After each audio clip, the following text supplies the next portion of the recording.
이해찬 전 대표는 이재명 대표를 돕고 있습니다. 180석을 먹느냐 과반을 넘기느냐가 이번 총선의 관건이다라고 엄청난 낙관론을 펼쳐서 야당 지도부도 당혹스러운 반응을 보이고 있다가 오늘 동아일보 기사 제목이었습니다. 이번 선거에서 송영길의 돈봉투 의혹, 이재명 대표의 대장동 의혹, 백현동 의혹 등등은 아무 상관이 없다라는 얘기로 들립니다. 과반을 넘느냐, 180석을 먹느냐, 그것이 문제로다. 들어보시죠. 거기서 50개만 먹어도 60개만 먹어도 144석 되는 거 아닙니까? 70개를 먹으면 154석 되는 거잖아요. 수도권에서 70개만 먹어도 자신을 가지고 하면은 일당을 뺏길 것 같지는 않고 단독 과반수를 넘기느냐 아니면 지난번처럼 180석을 먹느냐 그게 관건인데 단독 과반수를 넘기느냐, 지난번처럼 180석을 먹느냐, 이게 관건이다. 서울, 경기 등 수도권에서 70개를 먹을 수 있다. 이런 얘기도 나오고 있습니다. 뭘 드셔요? 네? 뭘 드셔요, 자꾸? 아, 먹는다. 아, 그야 뭐 의석을 먹는 거죠. 의석을 먹는다는 네, 거다. 뭐 먹기 싸움 아니겠습니까? 그러면 서울 전체 의석이 49개니까 네. 수도권에서 70개를 먹겠다라는 저 발언은 서울 49개 중에서 몇 개를 먹겠다는 얘기입니까? 이제 뭐 39개 정도 먹을 수 있다고 생각하는 거죠. 그러면 혼자 다 먹겠다는 건데. 목표 체하는데. 지난번에 103석 중에 상당히 많이 먹었지 않습니까? 이제 그러니까 이제 저는 이제 자신감인데 뭐 예를 들면 이제 그런 기준은 있을 수 있겠죠.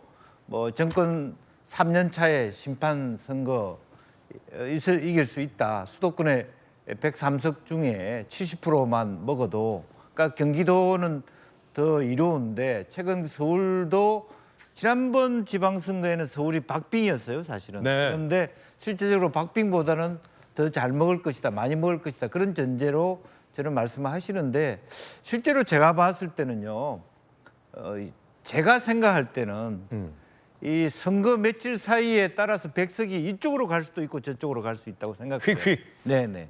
그래서 저런 얘기가 저는 아무 근거가 없습니다. 그냥 막연한 낙관론이고. 아니 그래도 이해찬 전 대표인데요? 네. 근거 없이.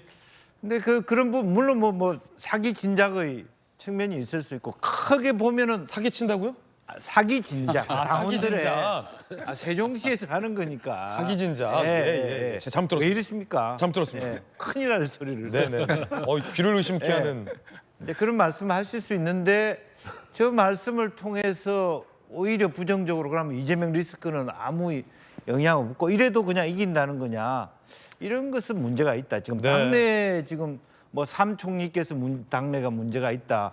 당이 지금 어떻게 될지도 모르고 있는, 굉장히 흔들리고 있는데 그냥 막연하게 이대로 가면 이긴다라고 하는 것 자체는 사실은 국민의힘하고 전혀 반대의 예. 선거 태세거든요. 국민의힘은 오히려 더 이길 수 있는 것도 줄여서 못 이긴다는 쪽으로 그 단합을 시키고 있는 전략이거든요. 이거는 막연한 자신감으로 어떻게 그 후폭풍을 예. 잠재울 것인가, 저는 굉장히 걱정이 됩니다. 논란이 되고 있는 지점은 이 근거 없는 낙관론뿐만 아닙니다. 비단 전날 이해찬 전 대표의 180석을 먹느냐 과반을 먹느냐의 발언이 나온 날 김영계 의원들은 당 지도부를 향해서 우리 당이 나치당이 됐다라는 통탄스러운 비판을 내놓은 날이고요.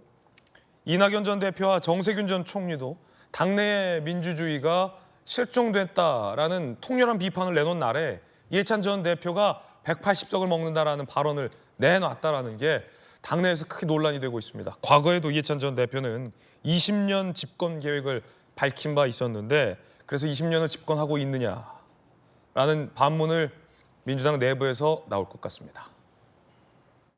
저 개인적으로는 한 20년 정도의 집권 계획을 잘 만들고 앞으로 몇 사람을 더 시켜야 되겠습니까? 한 10번은 더 시켜야 되지 않겠습니까?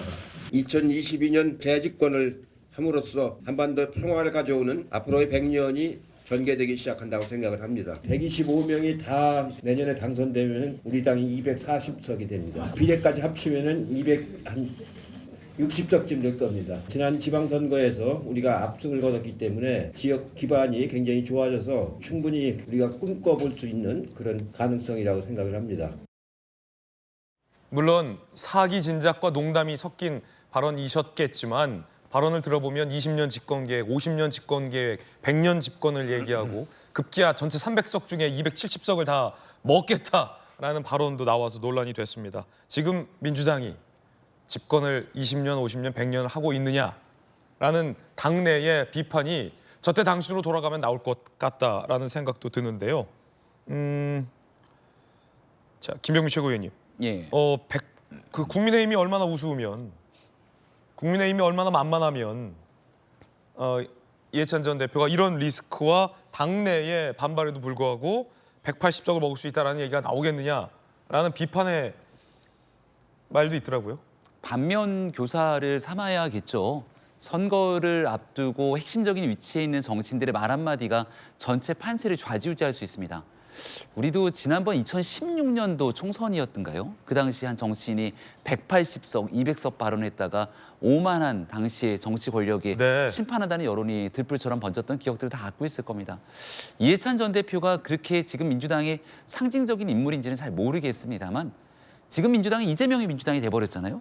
근데 적어도 이재명 대표에게는 굉장히 상징적인 인물이고 변방 성남시장에 있었던 이재명이라는 정치인을 중앙정치 한복판에 끌어줄 수 있었던 든든한 뒷배가 누구였냐라고 하면 여의도 정치권을 통틀어서 그게 이해찬 전 대표였다는 점을 부인하는 사람은 없을 거라고 봅니다.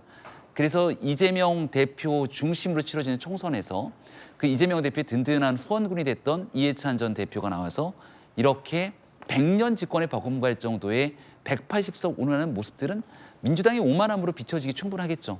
다만 이제 앵커께서 말씀 주셨던 것처럼 수도권 선거가 워낙이나 국민의힘에 지금 좀 어려운 측면으로 흘러가다 보니까 그래요?